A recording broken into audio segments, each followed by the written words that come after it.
장단기 금리 역전된 데다가 신규 주택 착공이 어떤 이유로든 급격히 감소하는 징후가 보일 때에는 불황이 임박한 신호로 볼 수 있으니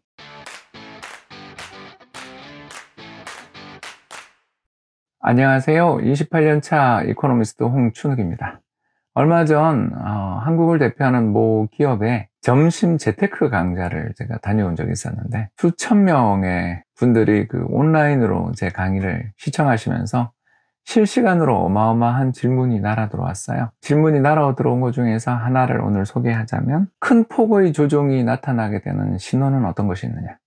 이거 정말 재밌는 질문이죠. 우리 주식시장이 잘 나가고 있습니다만 이 잘 나가는 주식시장이 언젠가는 브레이크가 걸리게 됩니다. 또 브레이크를 넘어서서 절벽에서 굴러떨어질 수도 있죠. 이런 일들이 벌어지기 전에 나타나는 신호는 어떤 것이 있는가를 질문을 주셨기에 오늘 그 부분 정리해 보겠습니다. 가장 첫 번째 신호는 역시 장단기 금리차가 되겠습니다. 장기금리, 10년 만기 국고금리 빼기 단기금리, 2년 만기 국고금리 혹은 정책금리 다 좋습니다. 이걸 뺀 차이가 마이너스를 기록하게 될 때에는 정말 조심해야 된다는 것이겠죠. 그림 봐주시면 음영으로 표시된 부분이 미국 경제 불황이고 우리나라 주식시장이 대부분 반토막 났던 시기들입니다.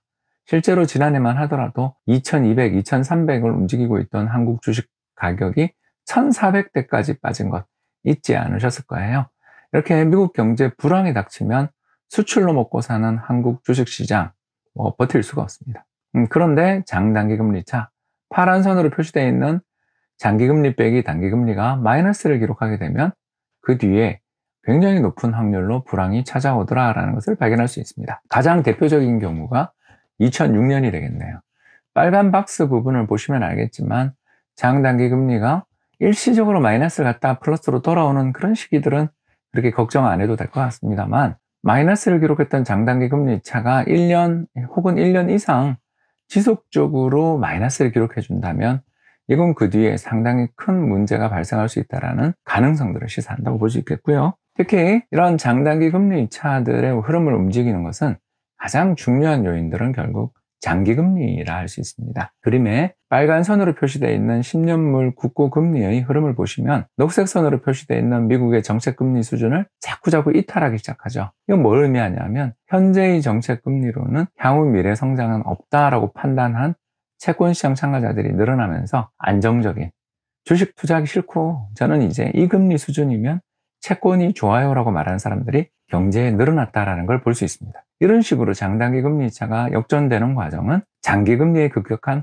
하락에서 시작되기 때문에 장기금리가 시장에서 갑자기 떨어지고 정책금리 밑으로 내려가는 듯한 징후가 보일 때는 정말 조심해야 한다.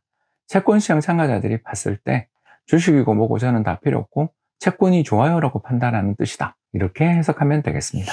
장단기 금리차와 함께 같이 보면 좋은 지표 하나 더 소개하자면 바로 미국의 신규 주택 착공이 되겠습니다. 신규 주택 착공의 흐름과 미국 경기 순환의 관계를 보여주는 그림을 보시면 알겠지만 미국 신규 주택 착공 파란 선이 급격히 감소하는 시기가 대체로 음영, 불황이라는 것을 금방 발견할 수가 있죠. 특히 장단기 금리차와 그리고 미국의 신규 주택 착공을 함께 표시한 그림을 살펴보시면 이 두 지표를 함께 관찰하면 참 좋겠구나. 즉 미국의 장단기 금리차가 역전되고 여기에 신규 주택 착공, 새로 집을 짓는 건수가 줄어들면 불황이 눈앞에 왔구나. 이렇게 우리가 생각을 해볼 수 있는데 지금 끝부분 빨간 박스 부분 보니까 어떠세요? 미국의 헤지펀드 매니저 하나가 예를 들어서 마진콜을 당했다. 이런 뉴스들이 시장을 뜨겁게 달구면서 이게 위기를 가져올 수 있다는 이야기들이 참 많은데도 불구하고 왜 경제지표들이 잘 나오는가 이런 부분들을 이해하실 수 있을 거예요. 현재의 경제는 확장 구간에 있다. 장단기 금리차가 확대되고 미국의 신규 주택 착공이 늘어나는 등 경기 여건이 좋아지고 있을 때는 악재에 금융시장의 충격이 받는 게 덜하다. 이렇게 우리가 이야기해 볼 수가 있겠습니다. 이상의 내용을 정리하자면 주식시장이 큰 폭의 조정을 받거나 또는 붕괴되기 전에 나타나는 몇 가지 시그널들이 있다. 그 시그널의 대표적인 사례는 바로 미국의 장단기 금리차. 장단기 금리차의 역전이 나타날 땐 조심하자. 더 나아가서 장단기 금리 역전된 데다가 신규 주택 착공이 어떤 이유로든 급격히 감소하는 징후가 보일 때에는 불황이 임박한 신호로 볼 수 있으니 위험자산, 주식 같은 위험자산에 투자할 때는 조심할 필요가 있다라는 말씀을 드릴 수가 있겠습니다. 지금까지 시청해 주셔서 대단히 감사합니다.